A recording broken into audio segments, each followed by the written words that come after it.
I'd like to move into the concept of self-governing, which we have been talking about, but just, continuing on what you were saying about forming a new way of being here.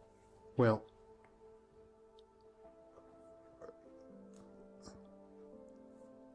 the way I've understood it, I thought in the beginning that through voluntary muscular effort, you influenced the intensity and the duration of a reflex action, be it the desire for food or an emotional response, so that the organism was influencing itself, and in that way differentiating the reflex pattern. But I also began to find out that the organism's reflex behavior has an intention. It has a target. I want contact. I want food. I want to do this. I want to communicate. That intention is as important a part of the action as the action itself. So the organism has I want contact for warmth. I want contact in order to feel fulfilled. I want contact not to be alone, or I want contact with myself so I can think my own thoughts. Mm-hmm. These are different intentions. Mm-hmm. Mm-hmm. So that then I saw, wait a second, this is not influencing a reflex behavior intent, it's creating another intent. And that's the difference between influencing yourself and governing yourself. Mm-hmm.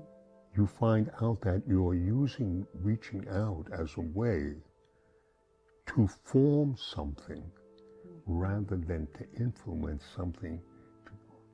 And this is completely different. Yes. Mm-hmm. And you'll notice this. Let's take a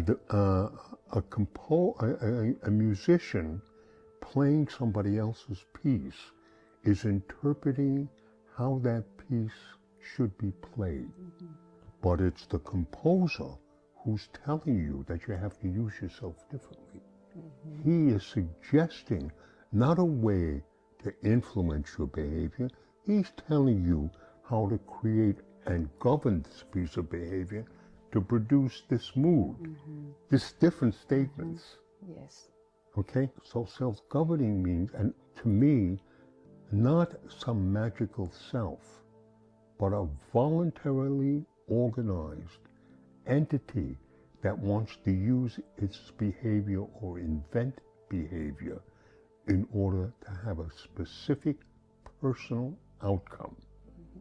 That's governing. Mm-hmm. And then in a collective of people, be it a family or be a government organization, people are talking about how to form a family organization that helps people grow and form solutions to dilemmas, mm-hmm. or form a life which they feel represents their values. Mm-hmm. Mm-hmm. This is voluntary governing, mm-hmm. and that's different than influencing yourself. Mm-hmm. Mm-hmm. And I think that self-governing really means having more than one voice dedicated to the idea of forming yourself, mm-hmm. creating a personalized entity within the inherited body. Mm-hmm. So you have a bodied reality, and you live that, yeah. Mm-hmm. for the better or worse, and then you have a personal reality. Mm-hmm. That you have a personal life, a personal way of relating, a personal way of making love, mm-hmm. a personal way of talking, and you shape that, mm-hmm. to have certain values, certain meanings.